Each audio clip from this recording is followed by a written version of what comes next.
Hello everyone, welcome back to the channel, and today we are going to see about the leaf.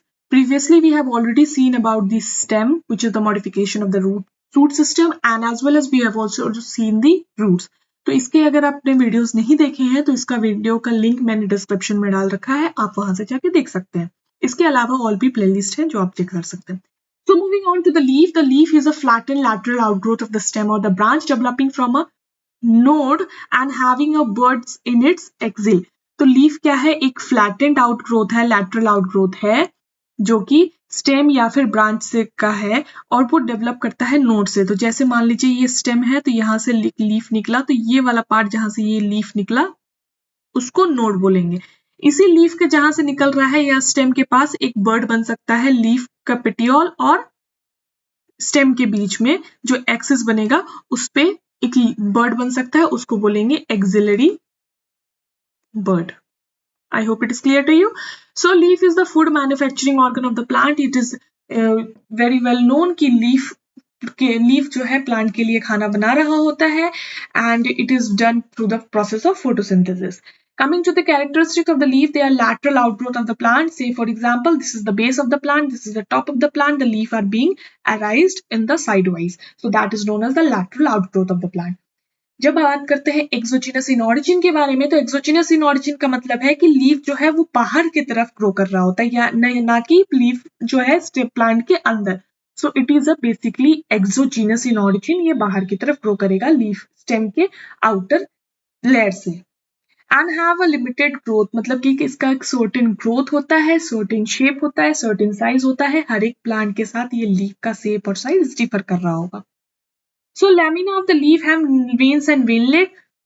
तो ये part को जो leaf का जो पूरा ग्रीन पार्ट दिखता है उसे लैमिना बोलते हैं, और इसी में बहुत सारे वेन और वेनलेट देखने को मिलता है, which we are going to see in the part of leaf further. So coming to the function of leaf contain chlorophyll. Chlorophyll जो है वो क्लोरोप्लास्ट के थाइलाकॉइड मेम्ब्रेन में प्रेजेंट होता है और ये सनलाइट के प्रेजेंस में फोटोसिंथेसिस करवाएगा। They supply water and CO2 to the site of photosynthesis. Leaf क्या करता है, लीफ के जो वेन्स और वेनलेट्स हैं वो वाटर और CO2 प्रेजेंट पहुंचाते हैं किसके तक, क्लोरोफिल तक, ताकि वो वहां पे फोटोसिंथेसिस कर पाए।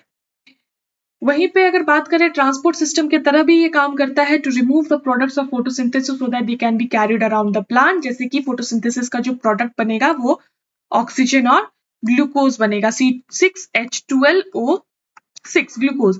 तो इन दोनों चीज को, ये ऑक्सीजन को सारे सेल्स तक पहुंचाएगा, दूसरा इसके साथ ये एटमॉस्फेयर पे भी एक्सचेंज करवाएगा, और साथ के साथ ये ग्लूकोज को हर एक बॉडी प्लांट के बॉडी सेल्स तक पहुंचाएगा। दे हेल्प इन ट्रांसमिरेशन, मतलब कि अगर ज्यादा पानी एब्जॉर्ब हो चुका है प्लांट में तो उस चीज को लॉस करवाने की कोशिश करता है। सो पार्ट ऑफ लीफ पे बात करें तो this is the leaf, this is the stem का एक पार्ट है जहां पे लीफ ग्रो कर रहा है, दिस इज द नोड, और यही लीफ का बेस है जहां से लीफ ये पेटियोल ग्रो कर रहा है, और पेटियोल से ये पूरा का पूरा सरफेस है लीफ का। जहां पे ये पेटियोल ग्रो कर रहा है, ये वाला पार्ट, वहां पे ही नीचे एक बेस की तरह प्रेजेंट होता है। इस तरह से ये क्या करते हैं, यंग लीफ को सपोर्ट दे रहे होते हैं, और फॉर द टाइम बिंग जब तक ये लीफ खुद खाना ना बना पाए तब तक ये फोटोसिंथेसिस स्टाइप्यूल्स फोटोसिंथेसिस कर रहे होते हैं। अगर स्टाइप्यूल्स प्रेजेंट है तो स्टाइप्यूलेट, अगर नहीं प्रेजेंट है तो ई स्टाइप्यूलेट, अगर एब्सेंट हो जाएंगे तो ये ई स्टाइपुलेट। अगर बात करें यहाँ पे पेटियोल की, तो पेटियोल अगर है तो पेटियोलेट फ्लावर है, लीफ है, और नहीं है तो ई पेटियोलेट या सेसाइल कह सकते हैं इसको, ठीक है, या फिर एब्सेंट पे सेसाइल बोलेंगे।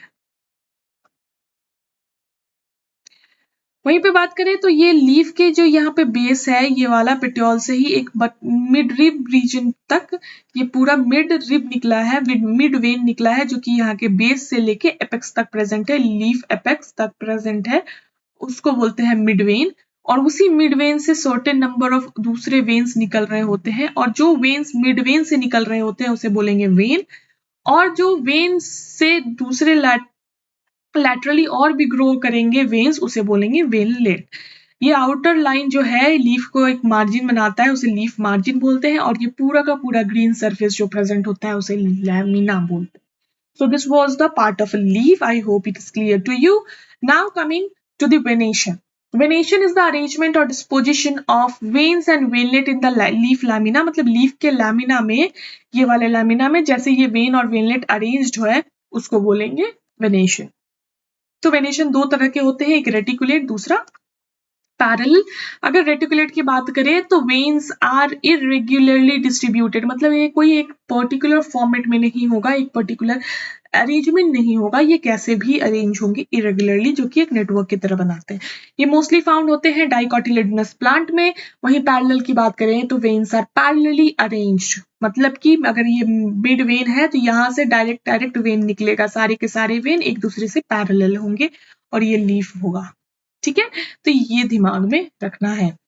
ये मोस्टली फाउंड होंगे मोनोकॉट्स में. वहीं पे रेटिकुलेट का दो तरह का होता है, एक पाइनेट होता है, एक पाल्मेट लीफ होता है. पाइनेट की लीफ की बात करें तो यहाँ पे पीपल होगा इसका एग्जाम्पल, जिसको यूनिकॉस्टेड भी बोलते हैं. तो आप देख पा रहे हैं ये पीपल का लीफ है. तो यहाँ पे किस तरह से इरेगुलरली अरेंज्ड है, नेटवर्क की तरह है. यहाँ पे हम लोग किसी भी एक पैटर्न को नहीं पकड़ सकते. वहीं पे पामेट में ये बिल्कुल पाम की तरह 5 fingers you are able to see 1 2 3 4 5 palm की तरह आप देख सकते हैं. तो इसे मल्टीकॉस्टेड बोलते हैं और इसका एग्जाम्पल हो जाएगा cinnamon. Coming to the parallel, again we are having the pinnate and the palmate. Pinnate में ये बनाना लीफ आपने देखा ही होगा, ये मिडरिप से बिल्कुल मिडरिप से ग्रो कर रहा है, सारे के सारे पैरेलल है, इसे बोलेंगे यूनिकॉस्टेड. और ये फैन पाम जैसे जो हाथ वाला एक फैन होता है, जो बैम उसको फैन पाम कह सकते हैं, या फिर बैम्बू में भी जो लीव्स होंगे वो इसी तरह के होते हैं. तो मल्टीकॉस्टेड तो आप देख सकते हैं, दैट इज पाल्मेट. और यूनिकॉस्टेड का एग्जांपल देखेंगे, मतलब पाइनेट, पैरेलल पाइनेट का, तो banana, ginger, turmeric. Coming to simple and compound leaf, तो सिंपल लीफ में एक सिंगल लैमिना प्रेजेंट होता है, उसे सिंपल लीफ कहते हैं. पर एक जैसे ये स्टेम है, यहाँ से एक पूरा का पूरा मिडरिप निकला हुआ है जिसे रेजिस कह रहे हैं, उसमें छोटे छोटे डिफरेंट डिस्टिंक्ट स्मॉल पार्ट जिसको लीफलेट कह रहे होते हैं उसे बोलते हैं कंपाउंड लीफ. ये पूरा का पूरा सिंगल लैमिना ना होके यहाँ पे छोटे छोटे डिस्टिंक्ट पार्ट है जिसे लीफलेट कहा जाता है. And over here we are able to see this is the stem and one leaf with single lamina is known as simple leaf.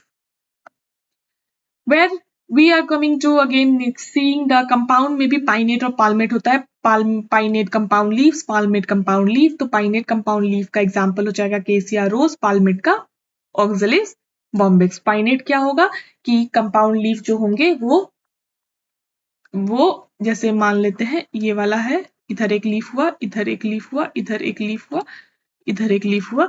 और अगर पाल्मेट की बात करें तो ये एक यहाँ पे एक एक दो तीन, यहाँ से एक लीफ, यहाँ से एक लीफ, यहाँ से एक लीफ, मतलब एक ही जगह से बहुत सारे लीफ निकल रहे हैं. Now coming to the phyllotaxy, तो phyllotaxy is known as the arrangement of leaves on the stem and its branches. की लीव्स कैसे अरेंज्ड है प्लांट में, उसके स्टेम में, उसके ब्रांचेस में. तो ये तीन तरह के होंगे, alternate, opposite and whorl. Alternate की बात करेंगे तो over here you are able to see this is the stem and over here the एक नोड से एक लीफ, दूसरे नोड से दूसरा लीफ, तीसरे नोड से तीसरा leaf, and that too in a spiral, इस तरह से स्पाइरली बना हुआ है. So that is known as alternate which is China rose.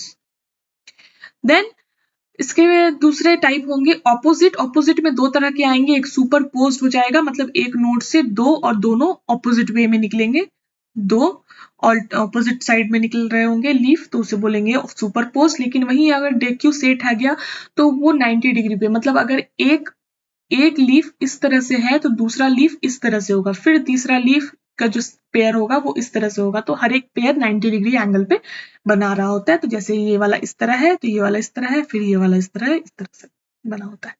तो उसके एग्जाम्पल हो जाएंगे कैलोट्रोपिस, और यहाँ पे सुपरपोज्ड ऑपोजिट फाइलोटैक्सी का हो जाएगा jamun. And another one is a whorl, जहाँ पे एक ही नोड से बहुत सारे लीफ निकल रहे होते हैं, तो that is known as whorl and it is example devil tree. So coming to the modification of leaf, that is philo modification support, यहाँ पे देख सकते हैं. So leaf tendril और glory of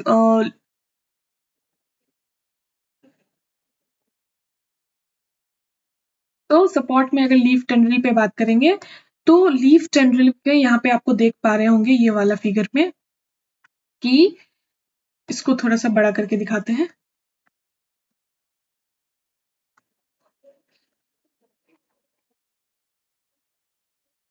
हाँ, तो ये वाला पार्ट में आप देख पा रहे हैं कि ये कैसे लीफ का ही पार्ट है जो इस तरह से टेंड्रिल बन के हो गया है। ठीक है, तो ये आपको ध्यान में रखना है कि लीफ टेंड्रिल कैसा होता है। तो वो इस तरह से बना हुआ रहता है और ये क्या करेगा, सपोर्ट में काम देगा। एक बगल से अगर स्टेम लगा हुआ है या फिर कोई वुडन लॉग लगा हुआ है तो उसमें सपोर्ट की जरूरत होती है प्लांट को। इसका एग्जाम्पल, अच्छा एग्जाम्पल है स्वीट पी और ग्लोरी लिली। वहीं पे अगर डिफेंस मैकेनिज्म के लिए बात करें कि मॉडिफिकेशन, लीफ जो है अपना डिफेंस कैसे प्रोटेक्ट करता है खुद को, तो ये यहाँ पे जो स्पाइंस दिख रहा है आपको इस तरह से, ये स्पाइंस के तौर पे कन्वर्ट हो जाते हैं और ये मेनली पाया जाता है ओपनशिया यानी कैक्टस में भी पाया जाएगा, प्रिकली पॉपी में भी पाया जाएगा और डेट पाम में पाया जाएगा। वहीं पे अगर इंसेक्टिवोरस की बात करें तो पिचर लाइक स्ट्रक्चर होता है नेपेंथिस, इसका बहुत अच्छा एग्जांपल है। ब्लैडर लाइक स्ट्रक्चर होता है यूट्रिकुलेरिया, ये एक्वेटिक है।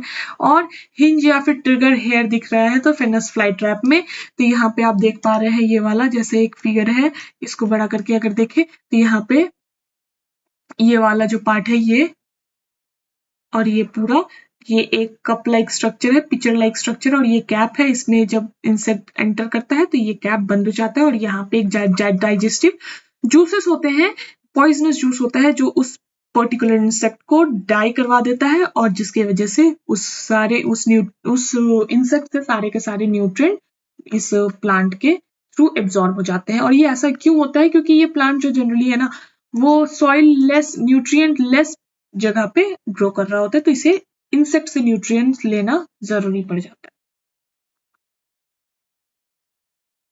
ठीक है, so last one is Venus fly trap. तो Venus fly trap you are able to see like this one कि ये ट्रिगर्ड हेयर्स दिख रहे हैं आपको, ये वाले ट्रिगर्ड हेयर्स हैं जो कि इस हेयर्स पे जैसे ही कोई इंसेक्ट या फिर कुछ टच करता है तो ये जो फ्लैप है वो बंद हो जाएगा और उसमें ही इंसेक्ट ट्रैप हो जाएगा और जिसकी वजह से इंसेक्ट डाई कर जाएगा।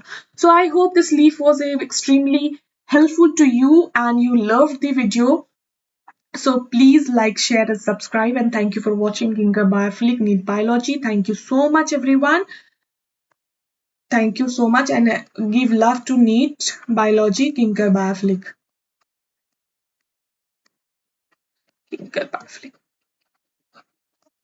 If you like more such if you want more such videos, please stay connected and I'm going to post more such videos for the need specific as well as for class 11 and 12. Thank you so much. Thank you so much.